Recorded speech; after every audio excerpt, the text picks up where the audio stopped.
L'histoire a été faite par des hommes et des femmes. Il y a eu des guerres. Nous avons contribué, nos ancêtres, à la liberté de ce pays.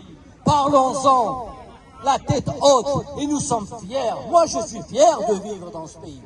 Les ancêtres sont morts pour ce pays. بسم الله الرحمن الرحيم. ككل مرة قامت جمعية غيزو سوليداري سيتويان الجيري كوم بتنظيم وقفة أمام متحف الإنسان أين يرقد أكثر من 500 من شهدائنا جماجم شهدائنا. كما نجدد مطالب الشعب الجزائري باسترجاع كافة الأرشيف واعتراف الدولة الفرنسية بجرائم الحرب مقترفة خلال 132 سنة من الاستعمار وبتجاربها النووية.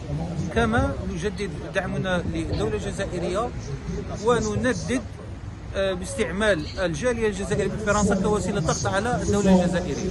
رانا مع الجزائر ما شاء الله عليها، ونطلبوا فرنسا ترد لنا الجماجم تاوعنا تاع ولادنا وجدادنا وخاوتنا، ورانا مع الجزائر ضروري مظلومه رانا مع بلادنا. هذه هي. Il faut répondre à M. Macron qui dit la rente mémorielle, il faut la réaction tout de suite, que je nommerai le devoir mémoriel.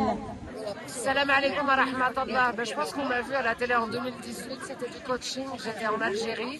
Aujourd'hui, depuis plus d'1 an et demi, une association qui s'appelle Binat Narkher, entre nous le bien, qui a 2 vocations. La première, en France, l'accompagnement des publics en difficulté globale, étrangers d'origine étrangère issus de la diaspora algérienne, maghrébine et africaine. La seconde, la visibilité, l'histoire, la culture et connaissance, l'existant humain pour le rayonnement du territoire algérien, maghrébin et africain. Et je suis là pour ça. À tout le peuple algérien.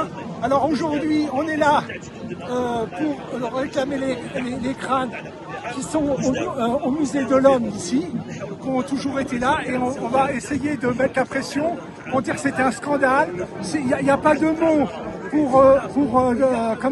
pour exprimer tout ce que le peuple algérien il a traversé et tout ce que la France n'a pas réglé avec les Algériens, que ce soit concernant les essais atomiques, les restitutions, que ce soit de l'émir Abdelkader et tout ça. Donc il est temps de mettre un terme et donc d'avancer, de mettre la pression. Et merci au pouvoir algérien et tous les Algériens qui vont dans ce sens-là, et que, Inch'Allah, le plus rapidement, on avance pour passer à autre chose. À toutes et à tous pour votre venue, pour votre courage, pour votre détermination malgré le mauvais temps, malgré le froid, malgré tout ça, et nous serons toujours là.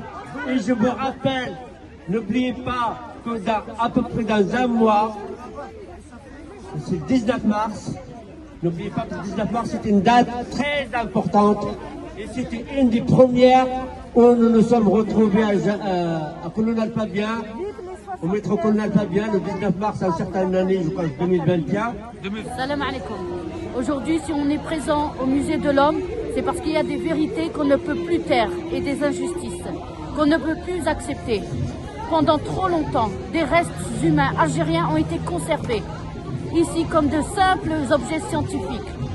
Mais ce ne sont pas des objets, ce sont des hommes, des résistants, des martyrs, des êtres humains qui ont une histoire, une dignité et un peuple auquel il appartient, celui de l'Algérie. Nous ne sommes pas ici pour demander timidement, nous sommes ici pour rappeler une évidence. Ces crânes doivent être rendus. Ce n'est pas un geste symbolique. Ce n'est pas une faveur, c'est une exigence morale, historiquement et humaine.